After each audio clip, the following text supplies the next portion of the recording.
Bismillahirrahmanirrahim. Alhamdulillah rabbil alamin wa bihi nasta'in ala umuri dunya waddin. Wassalatu wassalamu ala asyrafil anbiya wal mursalin sayyidina Muhammadin wa ala alihi wa sahbihi ajma'in. Qala al-musannif al-imam Abu Hamid al-Ghazali rahimahullah nafa'ana bi ulumihi.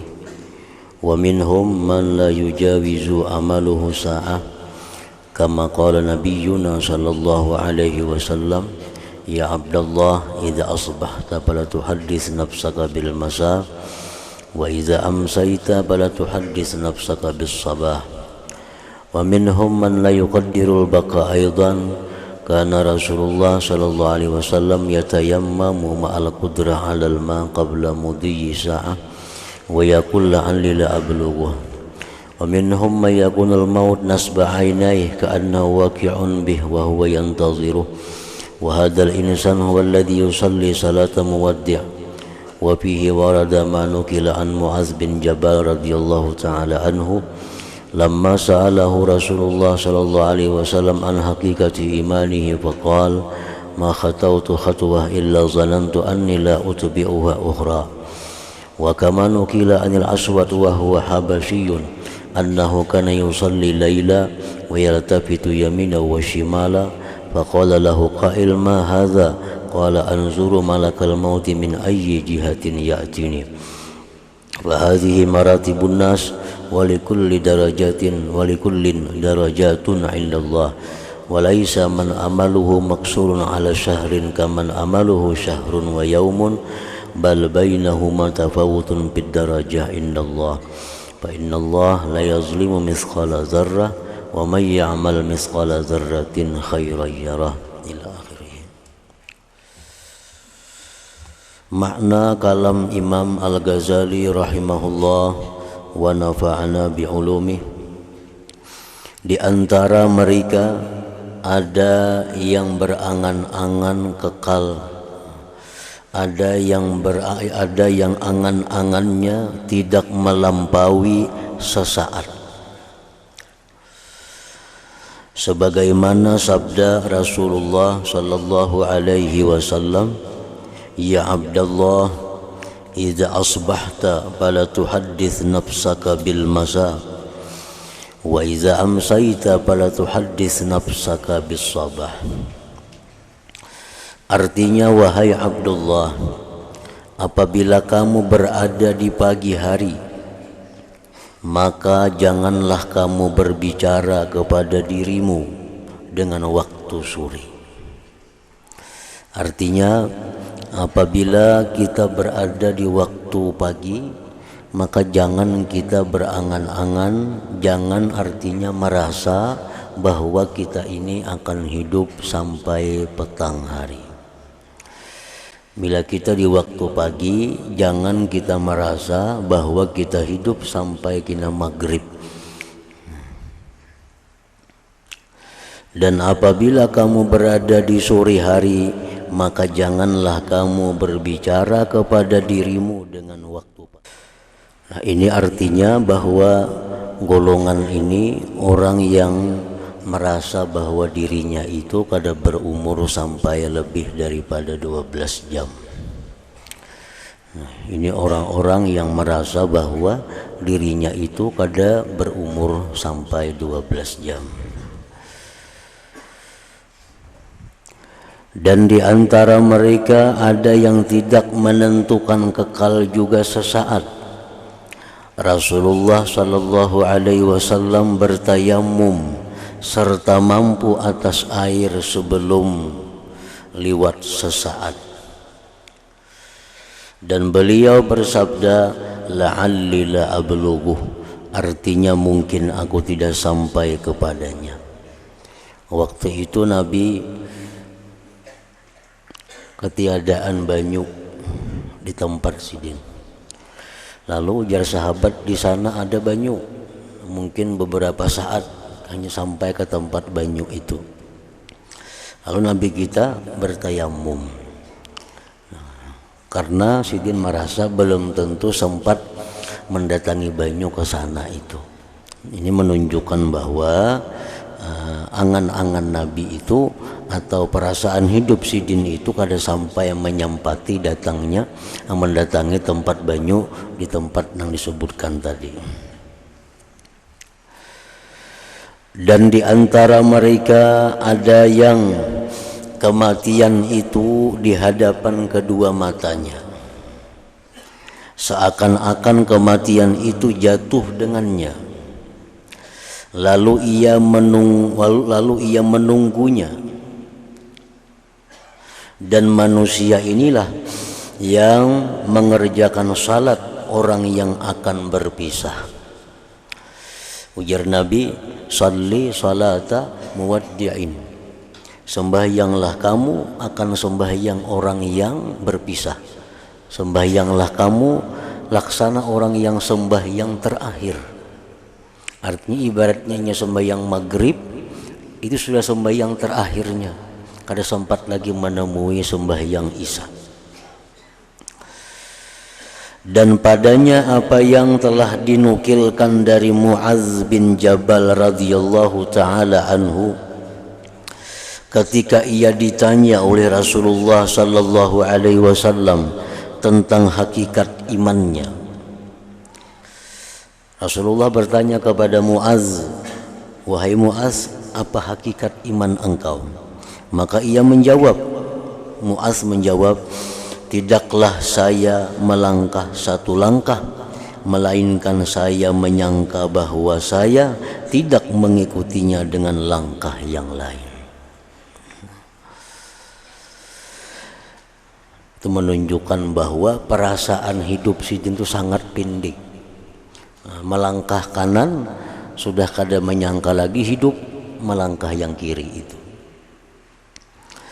Dan sebagaimana dinukilkan dari Aswad, yaitu orang Habasyi, bahwa ia mengerjakan salat malam dan ia menoleh ke kanan dan ke kiri, lalu seseorang bertanya kepadanya, "Apa ini?" Maka Al-Aswad menjawab, "Saya memandang malaikat maut dari arah mana ia mendatangiku." Nah, maka inilah tingkatan-tingkatan manusia, dan bagi masing-masing ada derajat-derajat di sisi Allah. Dan tidaklah orang yang angan-angannya terbatas kepada 1 bulan itu seperti orang yang angan-angannya 1 bulan 1 hari. Tetapi di antara keduanya ada tafawut pada derajat di sisi Allah Subhanahu wa ta'ala. Karena sesungguhnya Allah tidak akan menzalim seberat zarrah pun. Kada mau Allah itu menyamakan, memberi pahala kepada orang yang angan-angannya hanya sampai sebulan sama dengan angan-angannya yang sebulan sehari. Mesti beda Allah memberi. Nah, sama halnya orang yang melakukan dosa, kada mau siksaannya sama orang yang minum arak segelas dengan orang yang minum arak sesinduk, sama siksanya, kada mau. Nah, Tuhan kada akan menzalim seberat zarrah jua pun. Tentu yang minum segelas lebih banyak hukuman dari yang minum sesinduk itu. Faman ya'mal misqala dzarratin khairan yarah, artinya barang siapa yang mengerjakan seberat zarrah atom kebaikan, niscaya ia melihat balasannya. Nah, jadi pindik angan-angan atau merasa kada berumur panjang, bahasa kita ini tuh kada merasa berumur panjang. Nah, ini suatu makam, satu kedudukan. Jadi artinya kalau kita merasa bahwa kita ini kada berumur lagi sebulan ini, nah, itu ada satu kemuliaan yang kita dapat, ada satu pahala yang kita dapat. Orang yang merasa bahwa aku asa kada berumur lagi seminggu ini, nah itu ganal lagi pahalanya. Orang yang merasa bahwa aku kada berumur lagi sampai 3 hari, perasaannya itu kada berumur lagi sampai 3 hari, lebih ganal lagi pahalanya. Nah, jadi pindik angan-angan, merasa kada panjang umur ini diperlukan oleh orang-orang yang dalam perjalanannya menuju kepada Allah Subhanahu wa taala. Sama halnya dengan khauf. Nah, dengan raja itu sama. Khauf dan khauf itu membuat kita jauh dari maksiat. Takut kepada Allah itu membuat kita jauh dari maksiat. Sedangkan raja itu membuat kita gairah beramal. Nah, kita memandang rahmat Allah kepada orang-orang taat, kita memandang kasih sayang Allah kepada orang-orang taat. Nah, itu timbul raja yang manfaatnya raja itu menambah semangat kita untuk beribadah kepada Allah. Sedangkan pindik angan-angan ini sebenarnya hanya satu kedudukan yang membuat kita jangan menunda-nunda ibadah. Itu gunanya. Jadi kita merasa bahwa kada panjang umur itu hanya satu sebab, satu jalan agar kita ini jangan memperlambat ibadah. Nah, jadi sebenarnya ini satu makam, satu kedudukan. Bukan terus-menerus dipakai, ini kada. Kalau sudah diri kita ini teratur, diri kita ini sudah normal posisinya, kada perlu lagi ada khauf. Jadi kedudukan khauf, takut kepada Allah, raja mengharap rahmatnya Allah, kisarul amal, merasa pindik umur. Nah, itu diperlukan oleh orang-orang yang menjalani satu proses menuju kepada Allah Subhanahu wa taala. Nah, orang-orang yang sudah dalam kondisi normal, orang-orang yang sudah sangat dekat, sudah ma'rifat kepada Allah, itu sudah mereka lalui. Nah, bagi mereka itu kada ada lagi pindik angan-angan, panjang angan-angan, kada ada lagi takut, kada ada lagi harap, karena mereka sudah dalam satu kedudukan yang mana ibadah mereka kada terganggu lagi dengan hal-hal itu. Nah, jadi diperlukan pindik angan-angan ini supaya kita jangan malas, jangan menunda amal, jangan mencintai dunia yang sangat jauh lagi di hadapan kita. Nah, itu tujuannya itu. Bagi orang-orang yang sudah teratur amaliyahnya, sudah bagus disiplinnya, itu kada perlu lagi kisarul amal ini. Adapun perbuatan Nabi, nah perbuatan Nabi itu beliau secara umum, perbuatan Nabi itu mempraktikkan, mencontohkan untuk orang-orang banyak, orang-orang umum. Seperti Nabi sehari istighfar 70 kali, itu hanya untuk mengajarkan kepada orang-orang umum di antara umat sidin. Sebenarnya sidin tidak ada perlu beristighfar lagi, cuma untuk mengajarkan itu. Nabi sangat takut kepada Allah, Nabi sangat mengharapkan rahmat Allah. Nah, Nabi sangat pindik angan-angan, itu mengajarkan kepada sebagian besar umat sidin, karena umumnya umat Nabi itu adalah awamul muslimin.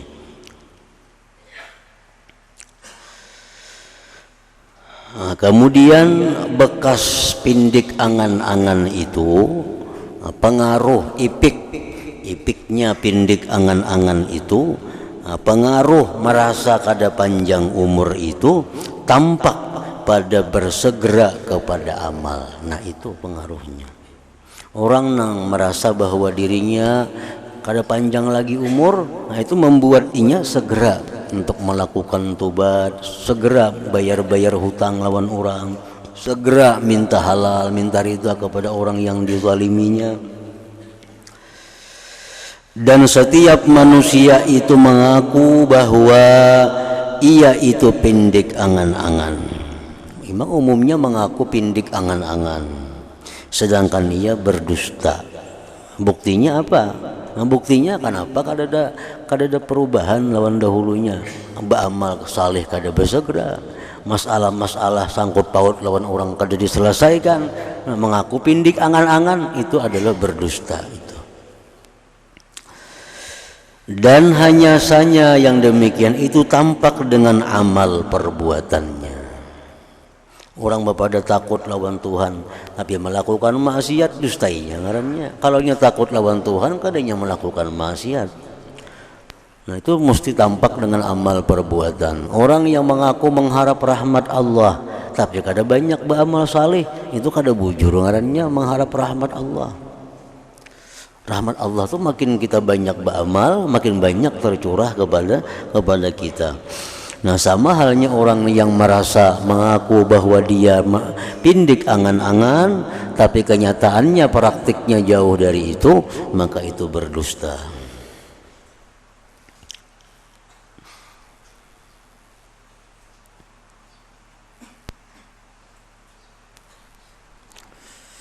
Jadi sebenarnya yang dimaksud itu bukan pindik angan-angan, bukan panjang angan-angan, itu bukan itu yang dimaksud. Nah, itu hanya sebagai sarana untuk menyadarkan diri kita.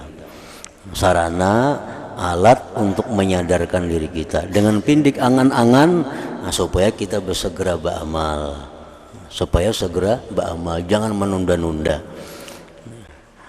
Kalau kita panjang angan-angan, kita merasa masih 20-30 tahun lagi hidup, nah ini membahayakan kita.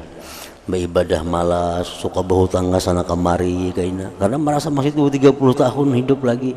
Nah jadi yang dituju itu akibatnya, bukan masalah pindik panjangnya angan-angan, itu hanya adalah satu makam, satu kedudukan yang membuahkan perbuatan baik. Pindik angan-angan, perbuatan yang jahat, panjang angan-angan.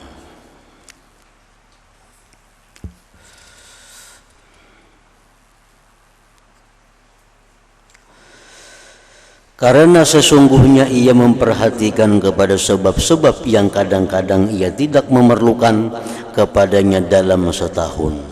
Ini bapadah, ini pindik angan-angan. Tapi nya masih memperhatikan yang 2-3 tahun yang akan datang. Masih memprogram, merancang yang 2-3 tahun yang akan datang. Nah berarti ujarnya pindik angan-angan itu berdusta. Maka yang demikian itu menunjukkan kepada panjang angan-angannya.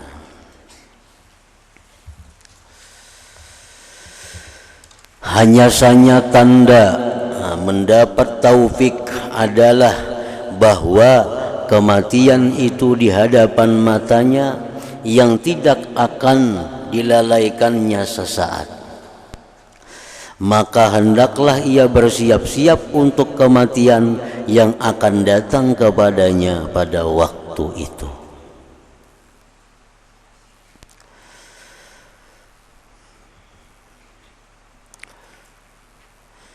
Orang yang dapat taufik dari Allah, lalu ia merasa umurnya sudah kada panjang lagi. Segala persiapan untuk mati disiapkannya.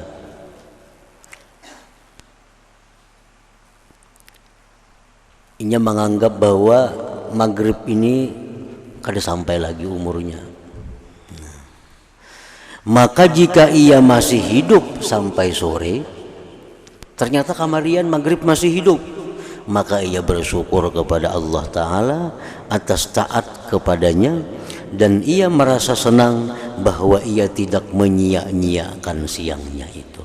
Satu keuntungan artinya, satu keuntungan. Nah waktu berada di waktu maghrib sama, inya kada akan meyakini, kada akan menyangka bahwa hidupnya sampai subuh.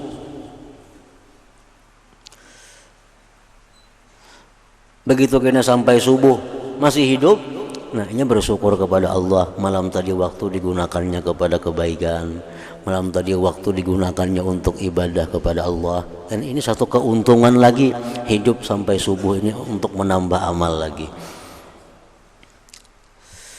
Bahkan ia mengambil bahagiannya dari siangnya dengan sempurna, dan ia menyimpannya bagi dirinya, Kemudian ia memulai seperti itu sampai pagi. Dan begitu pula apabila ia di pagi hari, demikian juga. Di pagi hari masih hidup, syukur kepada Allah. Padahal malam tadi sudah kada menyangka hidup sampai bisukan, ternyata bisukan masih hidup. Nah syukur kepada Allah, malam tadi dapat menggunakan waktu dengan ibadah. Dan pagi ini pun macam itu pulang, kada akan menyangka hidupnya sampai petang hari, sehingga seharian itu ia selalu mempersiapkan hal-hal yang menguntungkannya sesudah mati.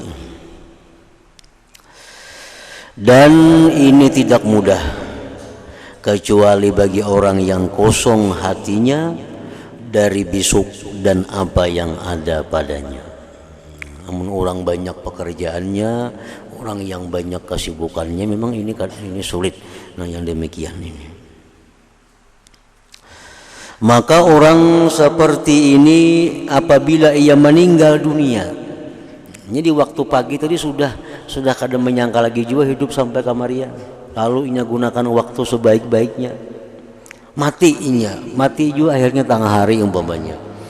Nah, apabila ia meninggal dunia, niscaya bahagia dan memperoleh keberuntungan. Dan jikalau ia masih hidup, maka ia merasa senang dengan bagusnya persiapan dan kelezatannya munajat itu. Nah, salah satu untuk mencari kenikmatan kelezatan munajat itu adalah kisarul amal ini. Kalau kita merasa masih panjang umur, kita akan sulit merasakan nyamannya ibadah itu. Tapi kalau sudah kita merasa umur kita kada banyak lagi, umur sudah kada panjang lagi, nah itu nyaman untuk mendapatkan kelezatan ibadah. Maka kematian baginya adalah suatu kebahagiaan dan hidup baginya adalah suatu tambahan. Mun isuk misalnya masih berumur pulang, ini tambahan keberuntungan lagi.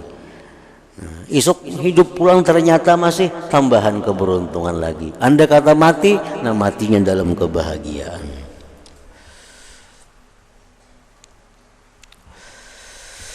Maka hendaknya kematian itu atas hatimu. Jadinya jangan lewat.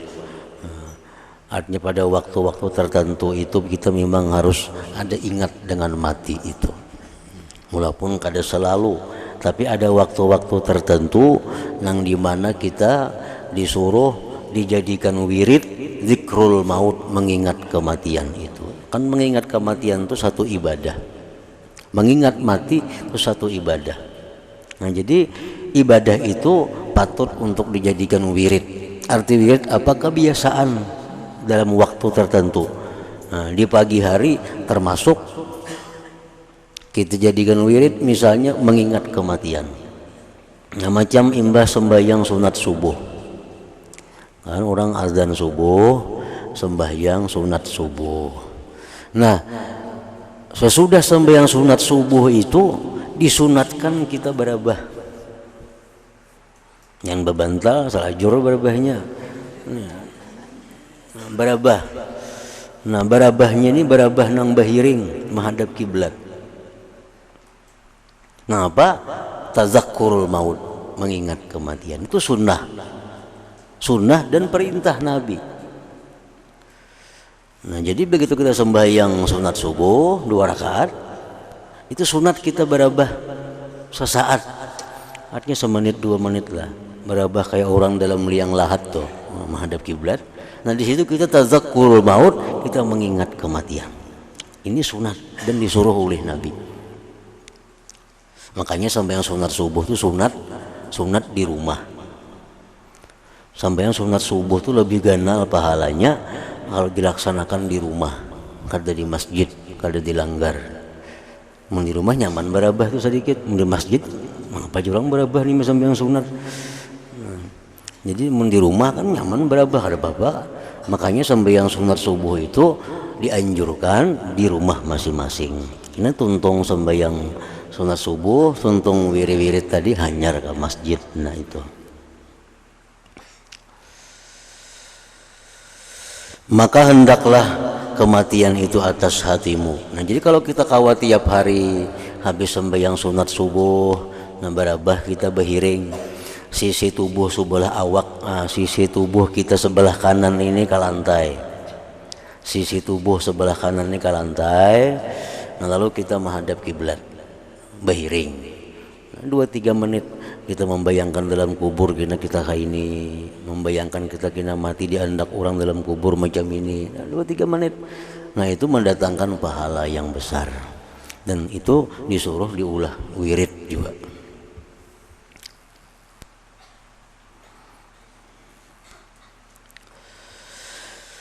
Wahai orang yang patut dikasihani, sesungguhnya perjalanan itu menganjurkanmu, sedangkan kamu lalai dari dirimu, dan mungkin kamu telah mendekati tempat tinggal dan telah menempuh jarak, dan tidaklah kamu dalam keadaan seperti demikian kecuali dengan bersegera beramal untuk memperoleh keberuntungan bagi setiap nafsu yang ditangguhkan, setiap nafas yang ditangguhkan, dan bersegera beramal untuk memperoleh keberuntungan bagi setiap nafas yang ditangguhkan.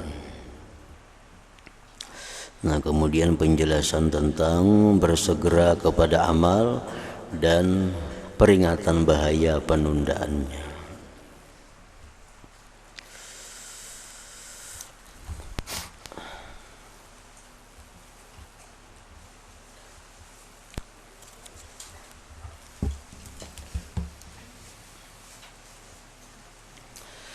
أفضل الذكر فاعلم أنه لا إله إلا الله محمد رسول الله لا إله إلا الله محمد رسول الله لا إله إلا الله محمد رسول الله لا إله إلا الله لا إله إلا الله لا إله إلا الله لا إله إلا الله لا إله إلا الله الله الله الله الله الله الله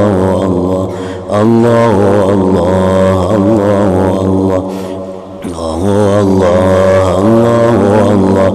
الله الله الله الله الله الله الله لا إله إلا الله محمد رسول الله لا إله إلا الله محمد رسول الله لا إله إلا الله